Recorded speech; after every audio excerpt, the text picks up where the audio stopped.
Tumaze iminsi kwiga icyigisho cya kangahe? Cya kangahe? Tumaze iminsi kwiga icyigisho cya gatatu. Iki cyigisho cya gatatu ni icyigisho cyiza cyane, ariko ntabwo bw'imbikemo cyane bitewe n'uko mubyumvise mu itangazo, ahubwo tugiye kureba uko cyagendaga kivuga umunsi ku munsi,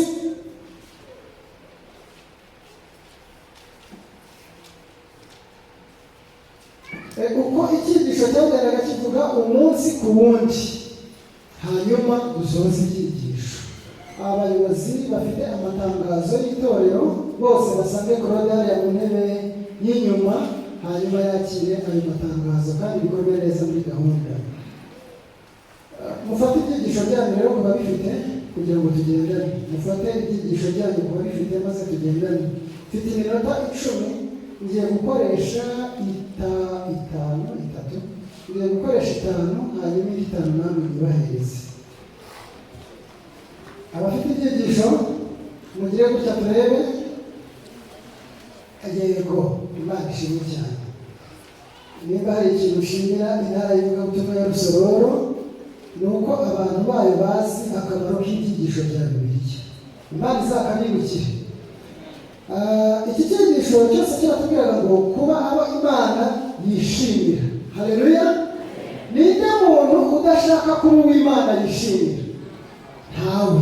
Ninde muntu ushaka kuba uw'Imana yishimira? Agire gutya, Imana ibaha umugisha. Iyo ubishaka rero uba watera intambwe imwe, Imana nayo itera izindi zose zisigaye ikaza ikagufata ikakwishimira. Haleluya!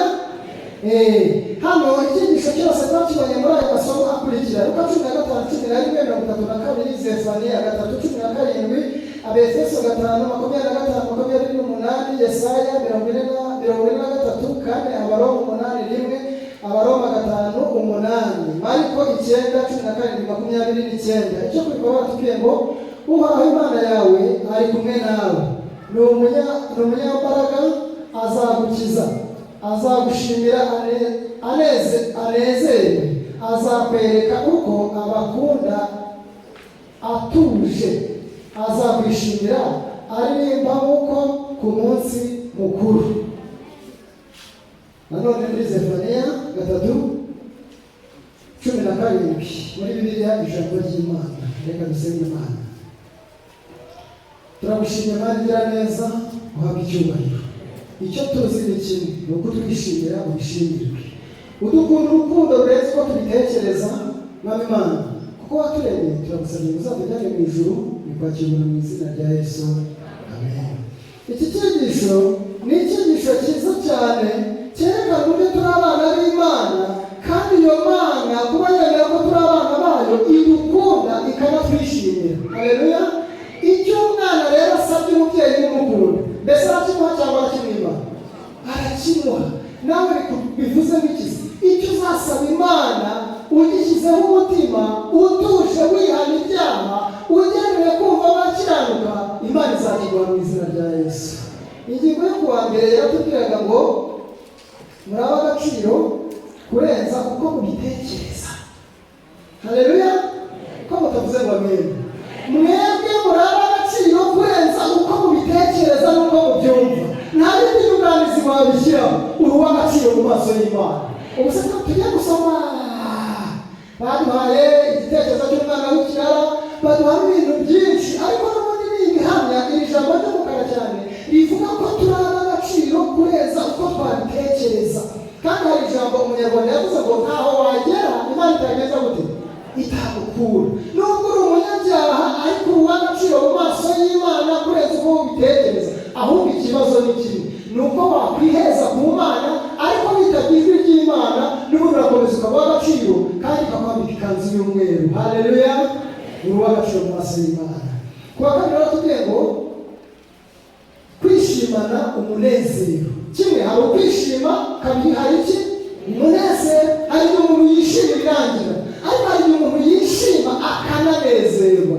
Mbese Imana ni nziza? Imana ni nziza. Ujya wishima ukanezerwa se?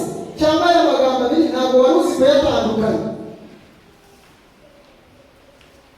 Hari umubyeyi wigeze kubwira umwana we ngo uri umwana wanjye ndagukunda, ariko ikirenze turi n'inshuti yanjye. amen. Hari uko waba umwana wanjye ariko utari inshuti yanjye. Ntimuzi ko abana bahiga ababyeyi se? Ntimuzi ko ababyeyi bahiga abana se? Ariko none ikirenze ibyo, wowe uri umwana wanjye ariko ukaba ari inshuti yanjye. Kwishima rero ukananezerwa, kwishimana umunezero n'uryanjye.